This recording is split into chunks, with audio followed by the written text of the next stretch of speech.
नमस्कार दर्शक बंधु पाणीपाग को लेकिन गोटे बड़ खबर बर्तमान सामना को आसूची। आज भिडियो दर्शक बंधु आलोचना करवा बंगोपसागर में लघुचाप और पश्चिम झड़ प्रभाव में देशर पाणीपाग बर्तमान बदल लगी। सैटेलाइट इमेज आप देखिपारे उत्तर भारत में प्रबल वर्षा पवन बिजुली घड़घड़ी जनजीवन संपूर्ण अस्तव्यस्त हो पड़ी। एपटे आंचलिक पाणीपाग माने आम राज्य पाणीपाग सूचना देती वर्तमान समय ओडिशा रे आगामी 5 दिन पर्यंत प्रबल गरम रहिबो। तेबे कोन रहिबो बड़ अपडेट आगामी 5 दिन पर्यंत पाणीपाग स्थिति आसतु आज भिडियो दर्शक बंधु आलोचना करवा। चैनल नुआ थे निश्चय चैनल को एवं ही सब्सक्राइब करूँ और पाणीपागर समस्त तथ्य केवल ओइंड ओडे चैनल में आप देखूँ। दर्शक बंधु पाणीपाग विभाग सूचना मिलवा अनुसार राज्य प्राय 3-4 दिन प्रबल खरा रहिबो गरम रहिबो। आप मोबाइल स्क्रीन देखूँ मिनिमम टेम्परेचर प्राय 2 ରୁ 3 डिग्री बढ़िबो, जहाँ कि दर्शक बंधु आगामी 4 ରୁ 5 दिन मध्य राज्यर विभिन्न अंचल प्राय तापमात्रा 35 डिग्री ऊपर रहिबो, जहाँ कि गरम गुळुगुळी अनुभूत हम। तेज दर्शक बंधु प्राय मार्च 5 तारीख पर्यंत राज्यर विभिन्न अंचल में गरम जनजीवन अस्तव्यस्त करें। तेज आपण जिले में बर्तमान गरम स्थिति केमी रही आप निश्चय पर कमेंट बॉक्स में आपंकर मत प्रकाश करूँ। दर्शक बंधु सेहीपरि दर्शक बंधु बर्तमान आप जो रोचे वायुर चलन आप देखूँ बर्तमान वायुर चलन भारत वर्ष में परिवर्तन हो जाइए। मार्च मास बर्तमान आरंभ हो जाइए और वर्तमान स्थित में देशर विभिन्न भाग में वर्षा देखा मिलूँ। उत्तर भाग को छाड़देले आपंकर जो रोचे पश्चिमा झड़ प्रभाव में उत्तर भारत में भल वर्षा देखा मिलूँ, किंतु दक्षिण भारत केन्द्र भारत ओडिशार विभिन्न अंचल में वर्तमान तापमात्रा बढ़िबार लगी, जहाँ कि गोटे प्रकार परिस्थिति धीरे धीरे अनायत हबार आशा रही। दर्शक बंधु वर्तमान समय आप मोबाइल देखूँ उत्तर भाग जमीक जम्मू काश्मीर लद्दाख बिलिगिस्तान उत्तराखंड केतक अंचल में प्रबल अति प्रबल वर्षा पवन ता सहित घड़घड़ी सहित प्रबल वर्षा हबार आशा रही, जहाँ आप मोबाइल देखूँ। यह सहित दर्शक बंधु राजस्थान पंजाब हरियाणा केतक अंचल में प्रबल वर्षा ता सहित कुआपथर झड़ तोफान होबार आशा रही। दर्शक बंधु यही सबू राज्य को बर्तमान ऑरेंज अलर्ट रही, किंतु हिमाचल प्रदेश ता सहित आप रोचे सिक्किम यही सब राज्य में प्रबल वर्षा होगापी गोटे प्रकार पाग अनुकूल रही पारे।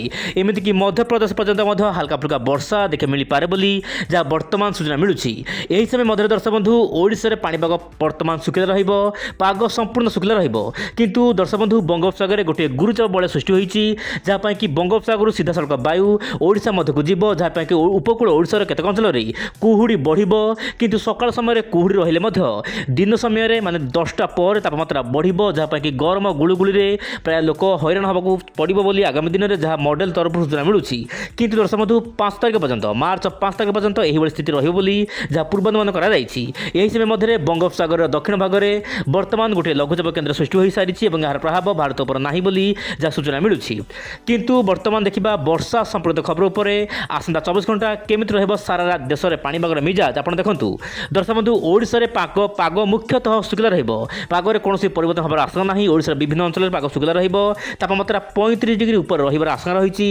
यह सहित दर्शक बंधु मध्य प्रदेश विभिन्न अंचल में पाग शुक्ला किंतु मध्य प्रदेश पश्चिम भाग में केतक अंचल में हल्का फुल्का वर्षा रही पारे। यही समय मध्य दक्षिण भारत केतक अंचल जमीक गोवा केरल ता सहित तमिलनाडु केतक अंचल में हल्का फुल्का वर्षा देखा मिल पारे बोली जहाँ मॉडल बर्तमान आकलन करुच्ची। आप मोबाइल स्क्रीन देखूँ तेज दर्शक बंधु दक्षिण भारत में विशेष किसी बड़ वर्षा वर्तमान समय हमार आशा ना। मेजर वर्षा आपंकर जम्मू काश्मीर लद्दाख बिलिगिस्तान ता सहित उत्तर प्रदेश पंजाब राजस्थान हरियाणा यही सब राज्य विभिन्न अंचल में प्रबल अति प्रबल वर्षा हो पारे। यह सहित उत्तर पूर्व राज्यगुड़िक हल्का फुल्का वर्षा देखा मिल पारे। सेहीपरि दर्शक बंधु जदि आम देखा मॉडल आकलन विशेषकर जीएफएस मॉडल आगामी दिन में कौन रोचे पाणीपाग पूर्वानुमान आप देखूँ। दर्शक बंधु जीएफएस मॉडल वर्तमान बड़ सूचना दौची गोटे पर गोटे पश्चिम झड़ आसो, जहाँ कि उत्तर भारत में प्रबल वर्षा देखा मिल पारे, जहाँ कि चाषी भाई मैंने सामान्य हताश हो पारती यही सब राज्य मानक विशेषकर उत्तर भारत उपर भाग में। ता सहित दर्शक बंधु आप ओडिशार विभिन्न जिला गुड़िक पाग मुख्यतः शुक्ला आगामी 5 दिन पर्यंत राज्य विभिन्न अंचल में पाग शुक्ला किंतु आपंकर आंध्र प्रदेश तमिलनाडु गोवा केरल यही सब राज्य मानक हल्का फुल्का वर्षा देखा मिल पारे। किंतु मोटामोटी कह गले दर्शक बंधु देशर विभिन्न भाग में पाग शुक्ला केवल उत्तर पूर्व और दक्षिण भारत को छाड़देले। किंतु दर्शक बंधु बड़ खबर कहि बंगोपसागर जो घूर्णिबल सृष्टि होती है लघुचाप रूप नहीं, किंतु आईएमडी तरफ कौन बड़ सूचना वर्तमान सामना को आसुना। ये लघुचाप प्रभाव क्यों राज्य पर पड़ो तेज आगामी दिन में पाणीपाग अपडेट आप निश्चय पर ओइंड ओडे चैनल सहित जड़ित हो रुहतु। आज एतिकी नमस्कार जय जगन्नाथ दर्शक बंधु।